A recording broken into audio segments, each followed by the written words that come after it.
Welcome to the Overgivers Anonymous podcast. My name is Angela Mondor, also known as the Geeky Girl. In this podcast, we're going to be talking about some amazing things to help you get over overgiving. Hi, and welcome to the Overgivers Anonymous podcast. My name is Angela Mondor, also known as the Geeky Girl. And today I have a really cool guest with me. Elise Smith is a TEDx speaker, ADHD business coach, and media personality, helping neurodivergent entrepreneurs build sustainable, profitable businesses without burnout. Her work is rooted in both professional expertise and lived experience. As a neurodivergent entrepreneur and autism mom, Alyece understands what it feels like to carry big responsibilities while navigating a brain that does not respond to normal systems. She doesn't teach hustle, she teaches real-life execution. The kind that works in the middle of brain fog, sensory overload, deadlines, parenting, and the pressure to keep it all together. Through her company, Socially Awesome TM, and her advocacy work with Cadence Corner, Alyece helps people stop surviving and start building lives, businesses, and communities that actually support neurodivergent brains.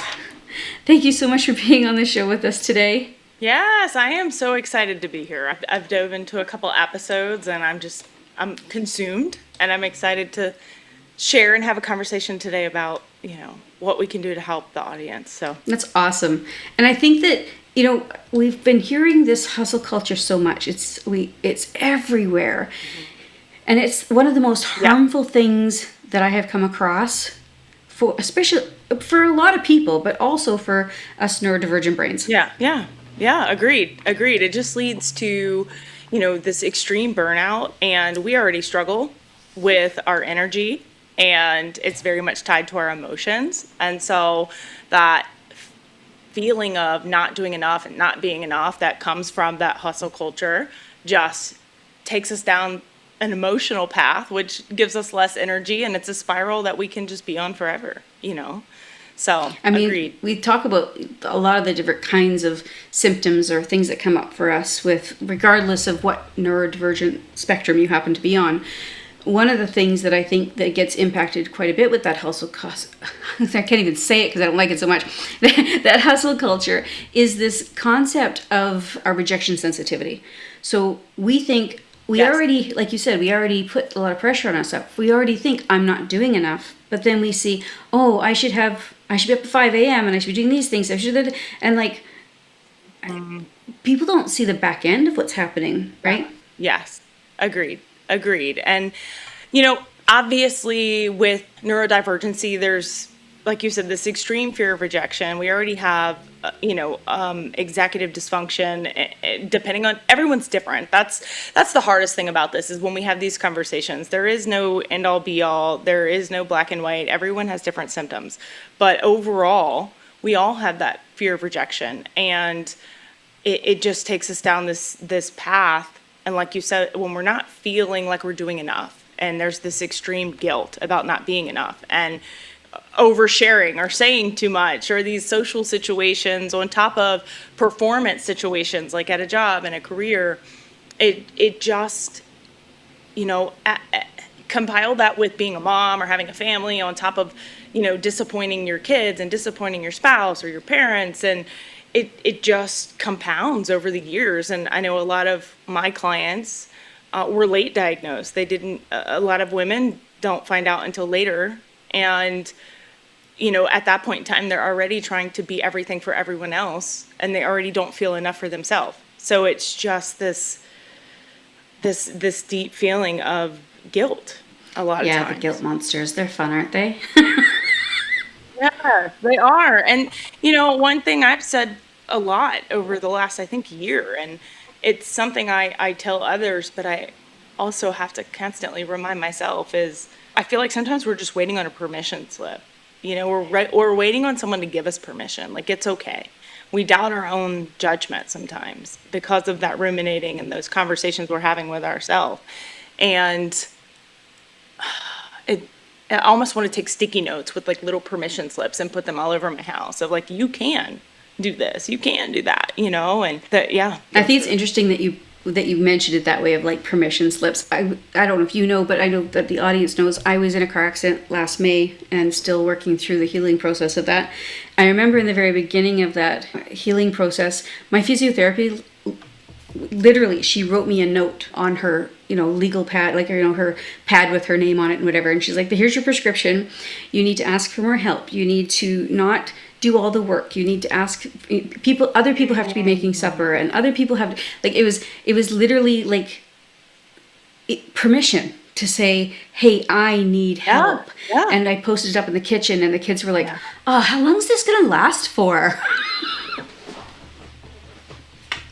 I know, right? I asked mine to go check the mail, and it's like, like right? You've asked them to cut their arm off. And yes, and we are struggling with that in our household right now, to be fully transparent, because I have a 10-year-old, an 8-year-old, and I have one in college, and so now it is the 10 and the 8. They just team up, and they're like, we're not doing it. Ain't doing it. And so I'm like, well, we're not doing anything fun around here, and we are a full family of neurodivergents. So obviously my middle child is on the spectrum, which is why awesome is spelled the way it's spelled. Some people often think I'm Australian until I show up, with my Mississippi accent, because of the way it's spelled. It's not a nameplay on being an Aussie. It is a nameplay on being an autism mom, because it is the reason I started business. But my daughter and my oldest are ADHD, and my husband's also ADHD, very different types. So, we all have our own symptoms and personalities, of course, but I am very much like the person that ruminates and feels that guilt about not doing enough. Like, there is no rest periods for me until I'm just crashing. And I'm like, okay, my body can't do anymore, because even if I'm watching Netflix, I'm doing something else. I'm folding laundry or cleaning something. My husband's very much, I need to get ready to get ready to get ready to get ready. And, gotta rest for a certain amount of time before I do something. So it's never a dull moment to see how we all operate together. In addition to all of the other, just challenges of living in 2026. 100% true on that one, for sure. Yes. Well, and the other piece to it, I think, is, you bring up the concept of the differences, right, between who you are. I mean, I also have to say, like, I don't have a whole lot of light to shine for you. I've got a 26 and a 31-year-old. Here we are. But, like... Hey, that is a light. It is. And... that is a light. You made it. Except for we're still dealing with stuff. I mean, it is what it is, right? So yeah, it is what it is. Yeah, but you know what? I think that, like, understanding who you are is one of the pinnacle things that you can do as a human being, is to really know who you are and to honor that. Like, pre-accident, I was pretty good at understanding what my week looked like, and I'd be like, oh, this is a particular heavy week, so therefore I need to make sure that I recharge in some way. What does that look like for me? Because for some people, a recharge might be going to the mall. Oh my God, that's a drain for me, right? But some people might be like, oh, I need to go touch grass. I need to go climb a mountain, or I need to, like, what is it that recharges you, and understanding that for yourself, but then pairing it with the ability to go, oh, I can foresee that this is going to be a bad week. Yes. So now I need to prepare. Do I need to prepare before, or do I need to prepare after? Yeah. Exactly. And our brains are exceptional at pattern recognition. They're exceptional at that. That's one of the things we excel at. And it's funny that you mention, the working your week and how you structure that, and being able to look at the antecedent and, all of those things as well, because that's obviously a big piece of my flow first thinking framework. The W is work your week around your peaks. And so, you have to be able to understand your patterns, and not like productivity. This is so far past, the old school productivity guru mess. This is about energy patterns, and we all tend to have these certain energy patterns. Certain things energize us, certain things drain us. Like you said, going to the mall drains you. I have no desire to shop in person ever. The fact that they can bring it to my house, I can try it on, and if it doesn't fit, I can return it with a quick QR code. And I don't even want to go to I don't even drop it at the post office. That's a husband job, so the return he handles. So knowing those, knowing what drains you, knowing what energizes you, you can work your schedule around that. And what I have found is when you feel more in control of your calendar and your schedule, and what you're doing, you do become more productive, and you also have that fulfilling feeling more. And that's one thing I see a lot with neurodivergence, and especially entrepreneurs, is they don't feel fulfilled, they don't feel enough, and we never feel like we're getting to that goal fast enough, and that leads to spirals of ghosting your business and coming back, and ghosting your business and coming back. And when you can consistently feel confident in your calendar and your schedule and your week, that keeps the momentum high, the dopamine Totally. high. And I think that, like when we were talking about working together on this episode and actually having this conversation, one of the things you talked about was, ADHD isn't broken, it's untapped. And what people don't understand is, I think, what unregulated neurodivergent people don't understand, I think, is, right? 100%. Is that you can actually use your neurodivergent to your benefit, but it is about tapping into it. Yeah, 100%. Yeah, you have to understand it. Again, it's about recognizing your patterns. So for me particularly, I need dopamine and a deadline. And that's it. And I'm gonna show up with whatever you asked for, like gold most of the time, unless, a hurricane comes or something crazy happens that throws me for a loop. But with dopamine and a deadline, I can almost always get anything done. And that is why I don't want to say procrastinate, but that is why, if I've got something that's happening at 1:00 today, I don't get dressed for it at 8:00 in the morning, because then I'm just going to have this waiting period of like sitting around and wondering what's 1:00. So I tend to wait till like an hour before, and then I'm like, okay, now it's time or whatnot. But you have to understand those patterns that you have and how you work and how you operate. And when you do, you're a whole lot more productive. And for me, it's all about give me a deadline. I need to know when. If not, it's not existent, and I'm not going to do it. I'm not going to work on it. And it also keeps us from that all or nothing. So we tend to do all or nothing, right? We get this idea, we're like, okay, I want to execute on this, and we go down a rabbit hole of starting the execution until we completely burn out, and then it either never gets launched or it distracted us from something important. When you can measure that energy, you can really tap into that hyper-focused potential and complete a project faster and better than a lot of other people. And for me, it's clarity and interest. Right? Yeah. So I could be interested in something, but if I don't know where to start, I'm screwed. Or if I'm clear on what has to be done, but I don't really like it, it's really hard for me to get started, right? Yep. But you get me with clarity and interest, back away. Yeah, exactly. And I love that you said that too, because clarity is, I've said this so many times, but it's one of my favorite things to give my clients is clarity, because when they feel clear on what they're working on, what they're doing, what their goals are, how to get there, they can accomplish anything. But often if we're not super clear, we're doing that ruminating, we're second guessing ourselves, we're going down this, rejection, sensitivity, and all the things. And when they feel clear, they're like, I got this. And then 24 hours later, it's like magic happened. And so clarity is so important, because if not, we get in our own head. Sometimes some of my clients will come to me and they're like, I'm a terrible procrastinator and I can't get started and da-da-da-da. And what it ends up being is that they want to do the thing, they know what it is they want to get done, they just don't know what the first step is. And so if they don't know what the little steps are, they can't get going on it, because they're just like, where do I begin? And that stalls them out. Right. I agree.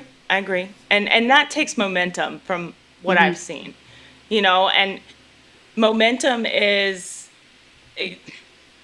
we are not, from my experience, neurodivergence, it's not a willpower problem, right? Or a discipline problem. It's not even a motivation problem often. It is just that momentum, getting the momentum started. Once they get up and they get started, then we're good. And it is sometimes, I'm not one to say I like to white knuckle something or hustle something, but sometimes we have to kind of force ourselves to take the first step and finding creative ways to do that. For me, one of those ways is, and this is going to sound like the silliest thing in the world, but I get up. I do have to force myself to get up and get kids in the car line, because the car line is like the worst thing in the world right now. But they're only little for a little Yes. while, right? So I get up, I bring my kids to school, and then when I come back in the house, I put my phone next to my coffee pot. And the reason for that is because a lot of times I get them to school, I get back, but my brain's still not awake. My brain is still not where I want it to be optimally to work. So if I don't put my phone in the kitchen and I take it with me into my bedroom or wherever I go, I would climb back in the bed and just sit there for until 11 o'clock when I feel like my brain's finally Yes. on. But if my phone's in the kitchen, I have to get up to get it to I can't just sit there and doom scroll, right? I can't just sit there in my bed and doom scroll. So I have to leave I do, and I've forced myself to make that a habit. I have forced myself to make small habits like that. When I press the button to turn my Keurig on. My Keurig is a dinosaur. It is the very first appliance I bought for this house in 2011. So it's like the Yeah. OG, and it still works, so I won't replace it. But it takes probably 5 minutes to get warm enough to make coffee. And so I know once I press that button, I got 5 minutes before I can actually make coffee. So I use that 5 minutes to move clothes from, the dryer from the washer to the dryer to the folding area, do anything I can do in those 5 minutes. And that's part of my brain thinking, what do I do with downtime? I'm not very good with downtime, but also it's become a habit for me so that I don't forget to move laundry for 5 days. So I don't forget to do these things. And so small little actions like that, it's not always about what we're doing, it's also where we're doing it. And so our brain recognizes patterns of places 100%. as well. And the context switching can be difficult, right? You talk about, got to get the kids on the car line, but then you get home and you're not quite ready. I mean, the changeover, people say, oh, I'm a great multitasker. Yeah. You're not. There's not a person on the planet who's good at multitasking. Yeah. But us specifically, no. Yeah. It takes time to get your brain from doing this task to this task, and you don't realize in between. Yep. But I think that's where a lot of that doom scrolling happens, right? It is, and that's where we lose a lot of that momentum, is that in-between time. Like I said earlier, if I have a midday call or something happened in the afternoon, it used to wreck my entire day. It's like, well, I can't do anything because I have an appointment at 3 o'clock. And so I'm going to forget that appointment if I get started on something. It was like, that context switching of knowing something's coming. And so, part of what I have done to help me with some of that too is trying to batch things together so I can eliminate the context switching. So if I have a list of 5 people I need to make phone calls, which I would rather do anything else than call a doctor's office or something Preach. like that. Like sitting on hold forever. I'm like, I hate it. I'm like, it is 2026. Do you not have a chat bot yet? Like, come Can't on. I text you? Like, book it online. Right. And so, like, I'll use my mom as an example. My mom, she'll call and say, have you called this person yet? And I'm like, nope, it's on my list. And she's like, it'll only take 2 minutes to do it now. No, because if I do it now, it will ruin the rest of my day. I batch all 5 phone calls together, so I only have to be miserable for a short amount of time. And I also do phone calls best in the car. So I have CarPlay, so it's safe, but I know my kids have an appointment on Monday at 4:30. I've got a 30-minute drive there. That's the best place for me to make phone calls. So unless it's urgent and has to be done right now, I will batch all of that together. I will batch together, certain tasks for my business, certain things with my kids, errands. My kids are on Tuesday, like, we're out of milk, and I'm like, I run to the grocery, or I get groceries delivered on Friday. You can go without milk for 3 days. Like, it's fine, because Lord knows they drink a gallon a day. So whatever. But like, I have to batch those things together. If not, I get distracted, and then it's total chaos all the time. And I hear you about that whole appointment later in the day. I know that used to trip me up a lot. I moved all of my client appointments, all that kind of stuff to the beginning of the day. I just don't even take client calls at the end of the day because I don't want to have that weird time. my problem is that I'm Right. worried I'm going to get into Exactly. that hyper-focus mode, and I can get out of it, but I might be a little cranky about it, though. You know, like you get into that, you just don't want people to disturb Yeah, you when you're in it. exactly. Yes, that is the worst. Okay. So, uh, I could talk about that for days because it's like there's nothing more irritable when I am like in the zone and somebody walks in my office. Even the door opening Okay, yeah. irritates me. I'm like, why are you in here? There is nothing in here for you. Like but and I try to again just like you schedule my weeks around that. So I personally have moved calls. So either it's, recording my own podcast, guesting on podcasts, client calls, whatever, Tuesday, Thursdays, so that I know, okay, I got somewhere to Right. be. And, Mondays I try to focus on admin. That just makes me feel more prepared for the week. So anything I need to do admin, catching up on, trying to get my emails down to zero, any of that kind of stuff, which AI has helped with so much of that stuff, like co-work and all of that can skim my emails now. It's amazing. But Wednesdays are my hyper focus day. And so I particularly know, which I do a little bit of hyper focus every day, but Wednesdays, I usually don't have anything scheduled. No calls, no clients, none of that. And I can work on whatever I want to work on. So like right now, I am finishing finally the audiobook for my book. And why this is taking so long, reading my own words out loud, it's been like, Torture. it's like hearing your own voice. Right. And so but I know it's got to be done. Or if I'm building, a website or something of that sort, that's not stuff you want to do in 1 hour Yeah. periods. I need to feel like I've completed something in order to keep going with the project. I need to feel Yes. accomplished. And so I let my whole day on Wednesday be that. And then my business is closed on Fridays so that I can, go to the dentist and get my hair dyed and, whatever I need to do without feeling like, oh, now my business is failing because I actually took a personal day. Right. And so I batch all my errands on Friday, post office, bank, whatever I got to do. Yeah, So, I think, and ages and stages come into play too, right? I mean, you do have an yeah, older child, but you also have younger, right? You talked about your yeah, mom. I mean, there's different pieces of whether we are caregiving for youngers because we have younger children, or yeah, maybe we're caregiving for olders because they're elderly, or maybe there's some other situation in the house that you're caregiving for somebody else. yeah, Those things also matter when it comes to your energy yeah, levels, but also the rhythm that you create inside your business. And I think that a lot of business owners, agreed.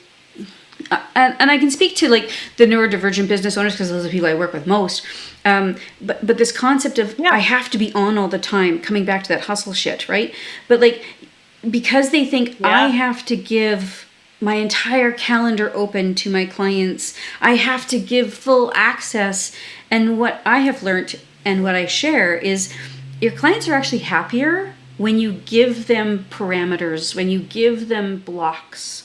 yeah, yes, yes. And I've said this, oh, I've said this to my mom actually, and I'm late 30s, but I'm very close to my mom. She helps me a ton with the kids and getting sometimes I got to be in two places because I got two littles at the same Right? time. It's almost impossible, My husband obviously he helps too, but for years he worked offshore. He would be gone 3 weeks, home 3 weeks, gone 3 weeks. So post 2020, he's now working here, but with that, I've had to tell them before, like my free time is not free time. Yes. Like, and that is, very often when I first started this business, it was like, oh, well, Aunt Lily works from home now, so, she's always available.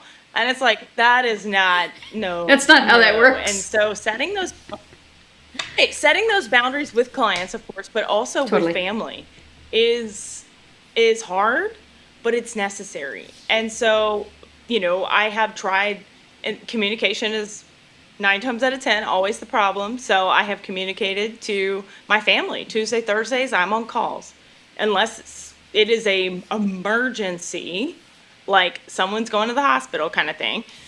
If I don't answer the phone, I will call you back after five Right. o'clock.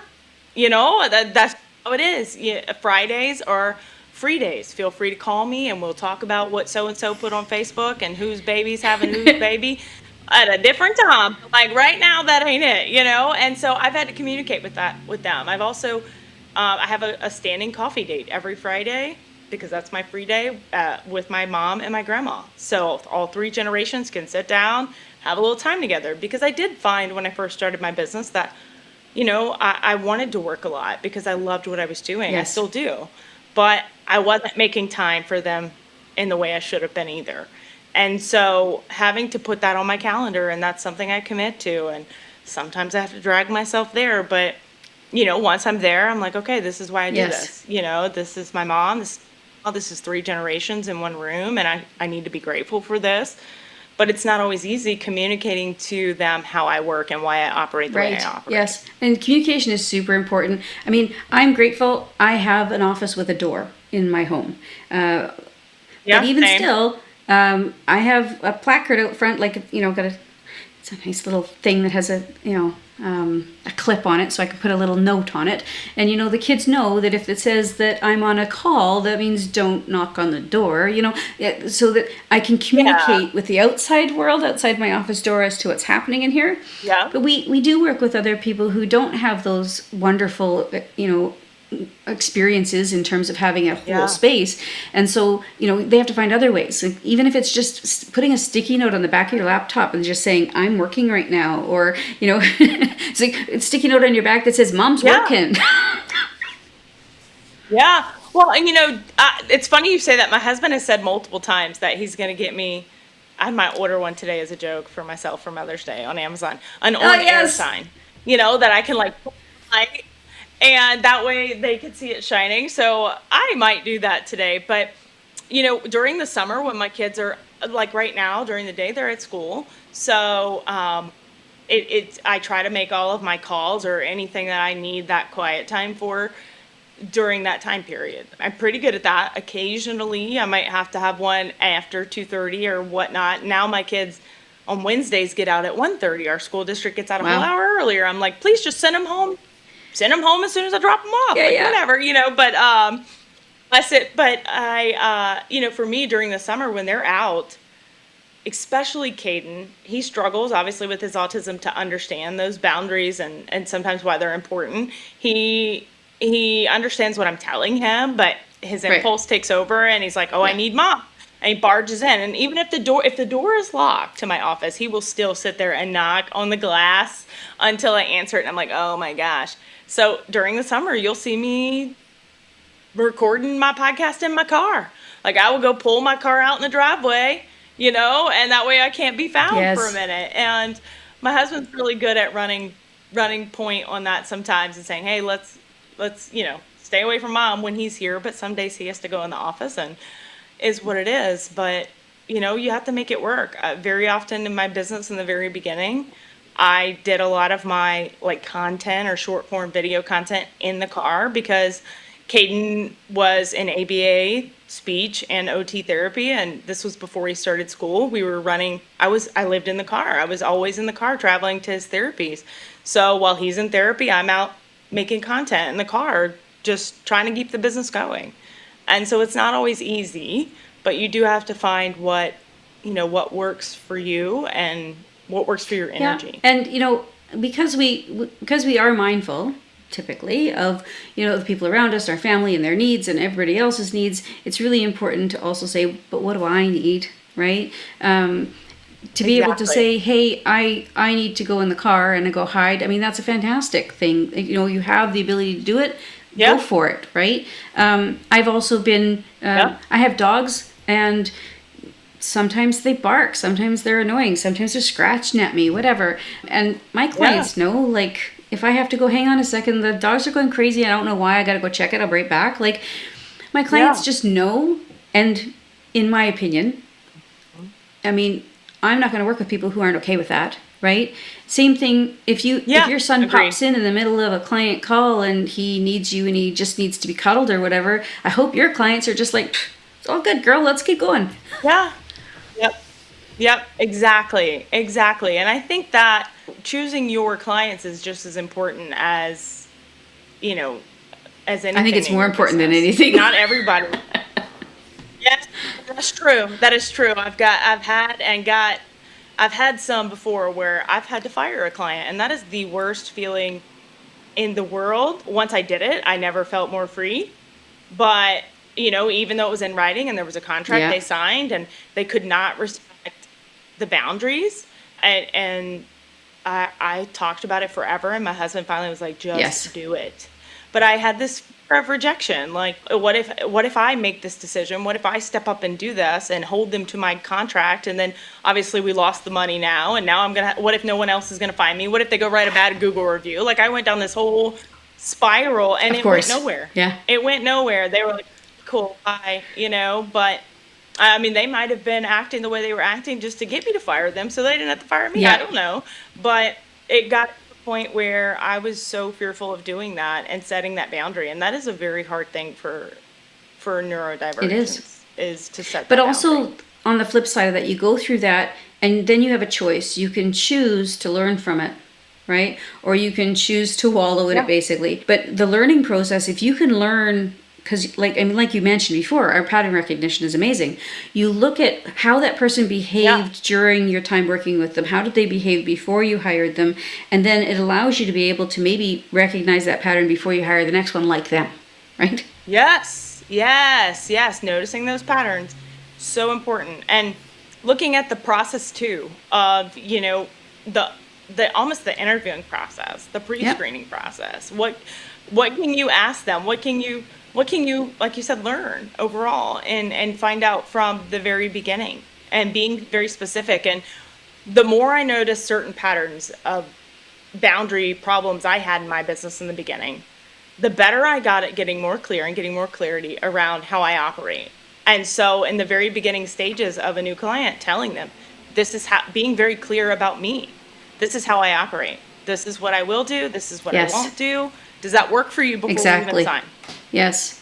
And letting them know and letting them understand. That way I don't feel like I was disappointing them if it doesn't work out. But it's a learning curve for sure in the It business. is. And, learning what works best for you, I think, is really important in terms of how can I mitigate these things, right? So it's really important for me that I'm not available to my clients 24 hours a day, 7 days a week, 365. Like, that's just not, I don't want to be on Yeah. all the time. And I don't think that's it. I'm not going to be the best for you if I'm on all the time anyway. I'm not going to give you the best of me. Yeah, right? exactly. So, like, as simple as having Exactly. an email that says, to my clients, not to everybody on the planet, but to my clients specifically, when they email, they get an email that says, hey, got your email. Here's our working hours, and here's the time frame we're going to get back to you in. Like, just to be really clear, Same. every time you email me. Yep. And I did the same thing like a year and a half into my business. It was very simple, very easy.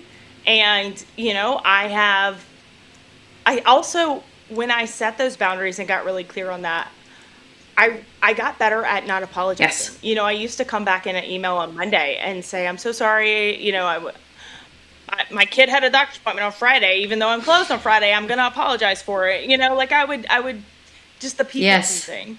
And and the same thing with Facebook and Instagram DMs and all the DMs, right?